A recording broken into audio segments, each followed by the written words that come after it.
Yes, there's another problem with my Porsche 911. So, I had to call the breakdown services out to it because, you hear that? It started making that noise.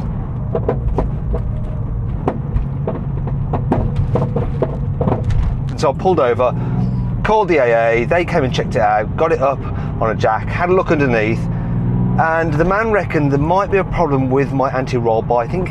But he thinks that it might have moved slightly, and so when I go over a bump, it catches on part of the subframe or the suspension arm. So, oh, that noise is seriously horrible. I'm just hoping it's nothing too serious.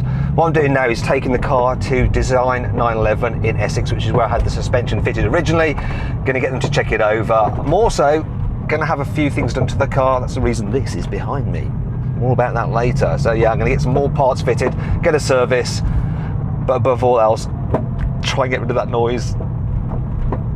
That noise is not good. So I've arrived at Design 911 here in Brentwood, Essex. They're just taking my car in, they're going to get it on the ramp, and we're going to find out what the problem is. The guys got straight to work trying to find the cause of the noise. They inspected the front anti-roll bar, but it didn't appear to be causing the problem after all. So, with the car on the ramp, every nut and bolt was checked, but bizarrely, everything seemed fine. Design 911 technician Gary was stumped. So, he continued to look for the problem while the car was serviced. I'm with Ben, and we've got the oil filter out the car, so one of the things we're going to do is check it for any metal debris. If there's metal in there, it's clearly a very bad sign, isn't it, Ben? Yeah. It could mean that the IMS bearing is failing? Possibly, but this one actually looks okay, and obviously your oil's quite clean, so you should be safe for now. As the guys filled the engine with oil, I unwrapped the package I brought with me in the back of the car. Now, one of the things I'm going to replace on the car are these brace bars. Now, if you have a look, this thing is supposed to provide some kind of torsional rigidity to the car, but it's, yeah, look at that. You can probably see that it's all rotted through. So I've been on eBay and I've picked myself up some replacements, because if you try and buy these through Porsche, they're a couple of £100. Got these from Germany and they're about 20 quid each. So two of these, one on each side, which we're going to fit and maybe make the car a little bit stiffer. I also plan to make the car stiffer with a performance engine mount kit with a choice of street, sport and race bushings. Once made up, they look rather smart and are an easy replacement. Well, if you have a hydraulic ramp. So we've got one of the old engine mounts out, and I've really got to show you how different they are to these aftermarket ones. Look at this. Look at that. I mean, that is just, yeah, it means the engine is pretty much just rocking about and acceleration and deceleration. This one, yeah, there's no give. I don't think it really matters whether you go for sport, street or race. It's going to be way stiffer on this thing. Boing. The new mounts were fitted and looked pretty cool in place. Next was to install the brace bars I brought with me. Meanwhile, Gary was still flummoxed by the cause of the suspension knock, but he had an idea how to find it, which required the car's wheels to go back on. What we're going to do now is check the car's geometry, because so far investigations underneath the front of the car, looking at the suspension components, doesn't really suggest the cause of the knock, so a little bit stumped right now. So we're going to set the car up, make sure it's all straight, and then take it for a test drive and see where we go from there. Halfway through the setup, Gary made a discovery. I think we may have found the source of the knocking noise. So Gary, if you wouldn't mind just bouncing the car up and down, watch this here.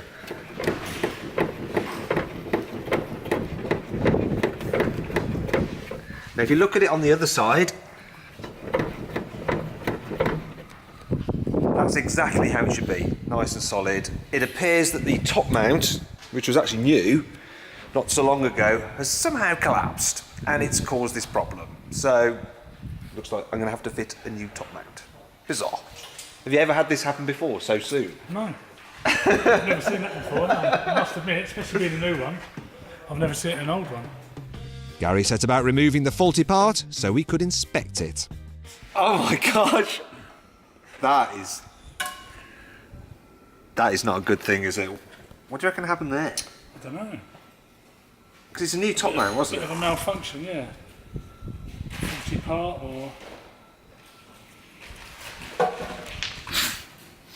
There's your problem. The top mount bushing had totally sheared. However, it was hard to spot this without the weight of the car on it. That's why Gary couldn't find the problem with the car on the ramp, and probably why the AA man made the misdiagnosis, as he too had the car up on a jack. Here we have the replacement part. I'm going to put it straight in, and hopefully this time it will hold together. Gary fitted the new top mount and put everything back together in a matter of minutes. Job done.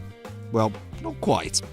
The final thing I'm going to have done to my car is get some new tyres fitted to it. And I've gone for Yokohama Advan Neova AD08Rs. I've got them fitted to my Mazda MX-5. They're absolutely blooming brilliant.